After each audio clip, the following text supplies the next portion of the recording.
Sam was diagnosed with treatment-resistant paranoid schizophrenia when he was 18, and he spent a lot of time in hospitals. He had some really lengthy stays, and he was in and out of jail, engaging with police. He was seen as a threat to the community where we lived, and my other children gradually were estranged from Sam because his behaviour was so erratic and wrong that they got frightened for my safety. So the journey that led us to Senami, we went into the corrections office, and his parole officer had contacted Nikkei, and Nikkei came in, and like I said, it was just her demeanour, you know, and just the way, I mean, I could see Sam really liked her. And you know, she addressed all my fears. Like, I would phone up at odd hours, probably was a pain in the neck the first few weeks. I was so frightened of what was going to become of this boy, you know. But he is where he is, and I don't know how they choose staff here, but it's like somebody's got a magic wand, because the staff are just, without fail, you know, always just so open and professional and kind. And what they put up with Sam, I don't know how those boys put up with Sam. And that's how we came here. And he was having paranoid ideation, so looking back, I know it was a really dangerous place for me to be, and it was just so hard. Like, I had to try and give him his medicine properly, and either he wouldn't take it, or else he found this little group that hung out together that were all drugs and alcoholics, and they were merciless with him. And they were taking his medicine and taking his money and taking his phone and his television, everything. And, you know, they would come round my house, which wasn't safe for me. They'd be completely off their faces, doing drugs and alcohol. You know, and I was trying to cope, and it wasn't going very well. But we did try. Once Sam had his first psychotic break and we had a firmer idea of what was going on, first of all, the police were fantastic, the local police. And then Senami came, and I thought, because Sam has a slight intellectual disability as well, and I was saying to Sabaru, I'm aware that sometimes I can relate to Sam as if he's still a child. And so for him to have this autonomy and strong male figures around him, I've seen a difference in him. You know, I've seen. Well, I think my biggest concern was that, you know, schizophrenia is an illness, and I don't think anybody wants to send their unwell child away. You know, it's the youngest child, he's very unwell. It's like you feel, no, this is my burden to carry. And it's just that then Senami's, right from the beginning, were always keeping me updated. And they drove him up to visit. And, you know, and it's a long trip for them there and back in one afternoon. And he's not always grateful, but they're always so kind and professional. And sometimes his behaviour is hideous. It's awful towards him. He's ungrateful, he's rude, he's disrespectful. And I think if we were still living together, at some point I would have lost my temper and smacked him. You know, and you can't go, not like, I'm not saying I would beat my child, but I did have a habit of slapping him across the arms, to get his attention, but it used to make him laugh. Because I'd be really angry. I'd go, will you listen? He'd go, oh, fly landed, you know. So, yeah. Well, he's definitely healthier. Like, his medication is delivered on time. He's very, I think Senami, given, do you know my Sammy at all? Yeah. Oh, so you know he's a big unit, isn't he? Yeah. But they wrap so many safeguards around him, so that even if he's not in a good place himself, they still manage to keep him safe and as much out of trouble as is humanly possible.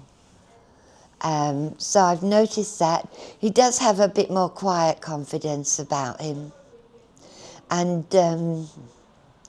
he's developed a bit more of a sense of humour. And I don't know, because he didn't seem to understand, he never made jokes when he was little. And not long ago he was there and he'd left his giant shoes in the middle of the room.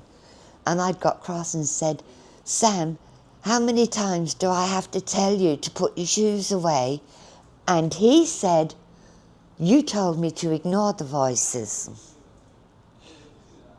And I thought, oh, Sammy, good on you. Yeah, I was really happy because to me, he does have a slight intellectual disability. But he did do well in school for all that. And to see that playful side come out. And I think that's the workers too. For many years, Samuel's workers were almost exclusively white Australian.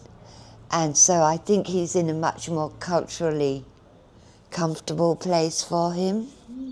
Yeah, I'm really pleased about that. You know, that he's with other men and people, see, sometimes people see him almost as a curiosity.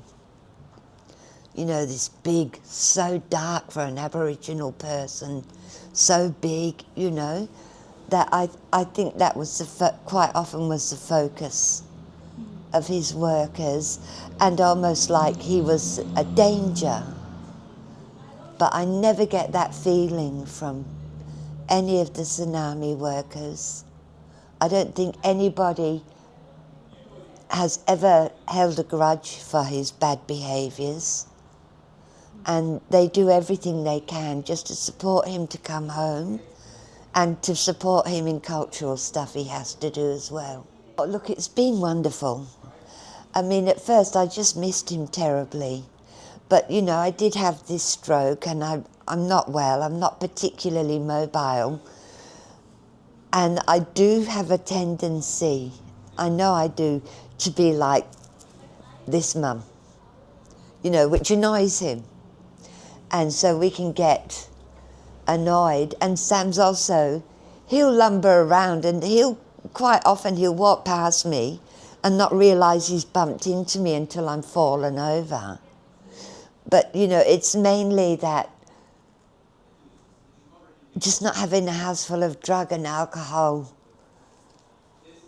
people there, you know, and just being safe if he's in a bad mood. Like if he does actually get a little bit violent now, the guys, they just leave and call the police. But I was noticing I couldn't leave. You know, I'm like a snail. And I don't have to call the police, and I was always having to call the police. And that's a terrible thing to have to do.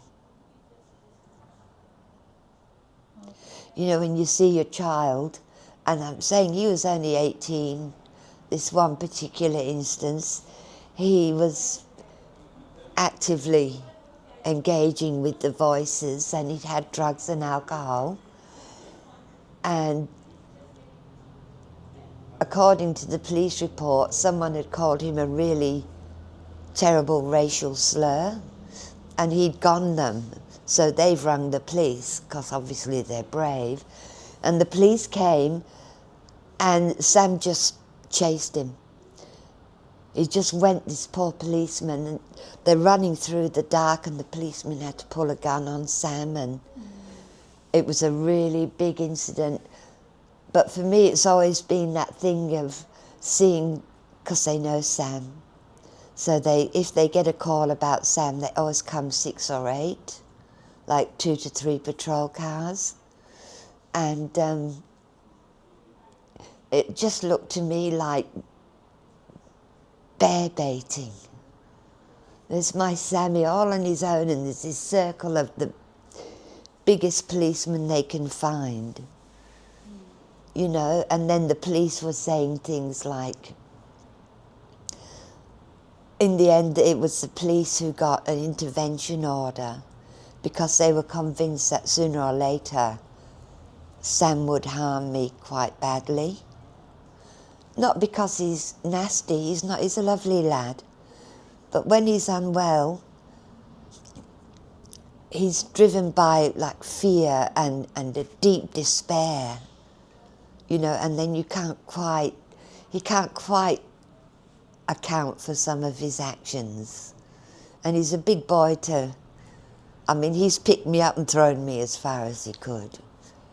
And to know that that won't happen ever again. It sounds selfish, but it is, because I'm 74 now. I'm too old for this, you know. Oh, look, I think it's just been the very best thing that could ever happen to him. I think there's one point I would like to make, that it's not just me, my mother is alive. And where she used to live, Sam loves his grandma, so he would visit her constantly. And she was 92, she's 103 now. And Sam was, you know, affected by alcohol and drugs and going round to see her. And, you know, so you can see it's not just me, it's had a knock-on effect throughout the family. That Sam is safe and cared for at all times.